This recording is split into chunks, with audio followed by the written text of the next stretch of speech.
Friends, for the next hour, joining us from Pakistan is Lieutenant General Hameed Gul. You've seen the mainstream media say that he's, quote, quarterbacking and commanding all the attacks on our forces in Afghanistan and Pakistan. Of course, from my research, this is not the case. He was the big hero, the Pakistani general, the head of the ISI, who led the attacks against the Soviet invasion. And let me read over his bio, then he'll be with us for the next hour. Hameed Gul was commissioned in the Pakistani Army in '58. He was an Armored Corps 19 Lancers tank commander in major battles on the front with India in 1965. During 72 to 76, he directly served under another top general as battalion commander when General Zia was the GOC 1st Armored Division and commander of the 2nd Corps. It goes on, Gul was promoted to brigadier general in 1978 and steadily rose to be commander of the 1st Armored Division in 1980.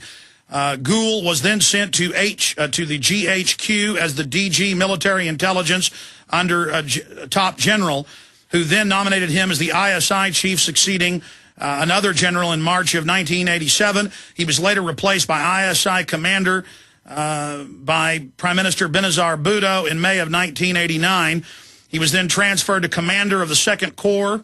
In this capacity, General Gul conducted the Zarb-e-Moam military exercise in November and December of '89, the biggest Pakistani armed forces show of muscle since '71 Indo-Pakistan War until now. So he's been a frontline commander and, of course, a general and the head of Pakistani intelligence. And I won't go any further. I've got a huge laundry list of things to talk about with the general. 2 years ago, when they had the Mumbai attacks, he came on the show and said that evidence shows it was staged by British, Israeli, and U.S. intelligence. It's now come out in the Chicago Tribune with the headline that U.S. agent was the head of that attack. The head of Indian intelligence also said the West led the false flag attack to blame it on Pakistan and to get Pakistan and India fighting again. That's how they play them off against each other. Hameed Gul has also questioned the official story of 9/11. He's also going to give us his expert take on why the U.S. is, quote, failing in its war in Afghanistan. And he joins us now for a full hour. Lieutenant General Hameed Gul, thank you for joining us. And thank you. My greetings to all your audience, please. Why did you agree to come on this broadcast, General? Well, basically because my version is not going out to America. I have been denied the visa to travel to America. And these people would not let me into America because they're afraid that I will speak the truth. People will listen to the truth, and then they would find out that these people have made a mess of the American plans. They are actually deceiving their own people. The American generals are failing. The American intelligence is a disaster. And they know that I will speak in their idiom, and because I worked with them, I've done my intelligence course. You did not mention it in my career record. I did an intelligence course in Okinawa when I was a captain under the U.S. Army.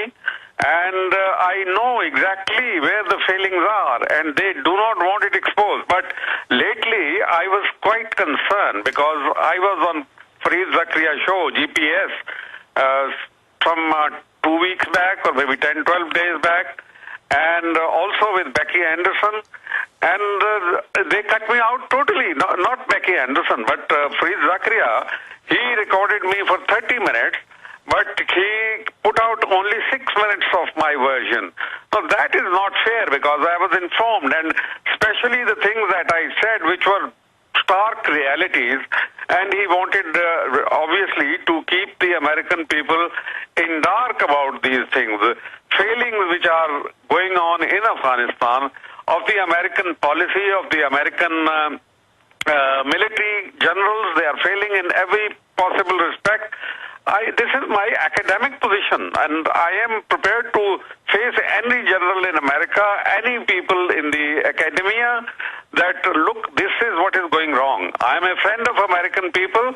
I criticize their policy, and they think that anyone who criticizes the policy is the enemy. This is totally wrong. This is a misperception. We work together with the CIA, way we work together with the Americans. I have a lot of friends there. I respect them. And my advice could also be useful even at this time, because nobody understands the Afghan society better than I do, because I worked with them. I read their soul, I read their spirit, and I respect those people. I admire their courage and their valor. They have to be your friends. It's period. I'm telling you, you cannot afford to lose Afghanistan as a friendly country. But unfortunately, the way things are going, if they are not handled properly, the future of Afghanistan would be hostile to America, which would neither be in the interest of Pakistan nor in the interest of America and its allies. But, General, it would be in the interest of the global crime syndicate known as the New World Order that wants to bring order out of chaos, that wants to create crises, that wants to destabilize Pakistan and Afghanistan and ship hundreds of billions of dollars of opium out a year to the streets of America. They think we're so stupid, they admit on Fox News that our troops help grow the opium in Afghanistan now. So the reasons we're there, we're publicly told one thing, but we're actually there for another reason, destabilization. I want you to speak to that and see if you agree. But first, you are live, uncensored. What do you want to tell the American people on more than 80 AM and FM radio stations and the #1 internet radio show in the world? What do you want to tell the world about what's really happening in Afghanistan and Pakistan? Because just 3 weeks ago, they finally admitted that they had been lying and that U.S. advisors, troops, and mercenaries, Blackwater and others, have been operating illegally inside Pakistan in what I have analyzed to be a destabilization campaign. What's really going on over there, General? Well, we know that Blackwater, now operating under the title of Z Worldwide Services, and DenCorp, which is another such organization, they are called the security contractors. This is a fundamental fault. There are 105,000 security contractors, the troopers of the security contractors operating in Afghanistan alone. And I guess there are no figures available. I think no less than 2,000 are operating inside Pakistan. Now, this is something which ought never have to be done, because the reason is that the professional armies, when they start engaging the services of civilians whose motivation is none other than making money and cashing dollars, then you can expect the kind of result that the Americans are getting. And American people, the taxpayers, they have to shuck out a lot of money. A lot of American blood is going to waste. Now, all this is a disaster, because and now the latest one is the WikiLeaks. In this, again, all the compilation that they have been doing, on which they have been basing their plans, I tell you, it's a disaster. It's an intelligence disaster. Why? Because they have heavily depended on the security contractors for even intelligence gathering. Now imagine, how can they be such foolish people? I mean, the CIA, the FBI, and all the other, and to top it all, there is this Task Force 373, which has been indulging in massive civilian casualties. They've been killing people left, right, and center, and every time they have given the information, they have bombed the marriage parties, they have bombed the funeral processions, they have bombed innocent, and they have even bombed the hospitals. So can you imagine that the intelligence based on the information provided by security contractors has resulted in this massive violation of human rights? It has been anti-humanity. It has destroyed everything that American people and American Constitution ever stood for. It has defied the spirit of the original charter of American Constitution and Human Rights Charter. Everything that you hold so dear to your heart, the American people, they have violated it here in Pakistan and Afghanistan. General, let me go back to something you said. I'm going to put it in layman terms. You have tens of billions of dollars in no-bid contracts going to DynCorp, going to XZ, formerly Blackwater Worldwide, they have a incentive to want the wars to continue and to be expanded because they're making billions of dollars out of it. So, of course, they're going to give intelligence to blame Pakistan and widen the war. Of course, they're going to give intelligence that targets civilians, knowing that there is the honor code in Pakistan and Afghanistan, just like there was in the past here in America before we lost our souls to a certain extent, that if you kill somebody's wife or children, they are going to kill you or die trying to kill you with this blood honor debt. That's why they continue. And now they have the CIA and the Army piloting drones from Virginia, and they are killing, quote, in fact, guys, search this term, no name terrorist. If someone has a gun, when everybody has guns over there, it's a, so-called free country like America used to be, and they are killing innocent people, knowing it's going to stir them up and make them mad, so they fight back. Then they can call them terrorists. Then they can expand the war. Then the contractors can make more money. Precisely, Alex. This is exactly, you have painted it so beautifully and so vividly, there could not be a better explanation. This honor code is as old as the Afghan society itself. I mean, it runs through their blood for past 5,000 years. And this is called Pakhtunwali. Pakhtunwali is an honor code.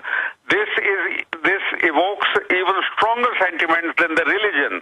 Therefore, these people are not going to forgive all this, and I am afraid that we will have lost this region forever to America, to the West, and this will not be good for us. I agree. I think it is still time that we redress the situation, and some sense is driven into the heads which seem to be totally blocked to or impervious to any kind of sensible suggestion.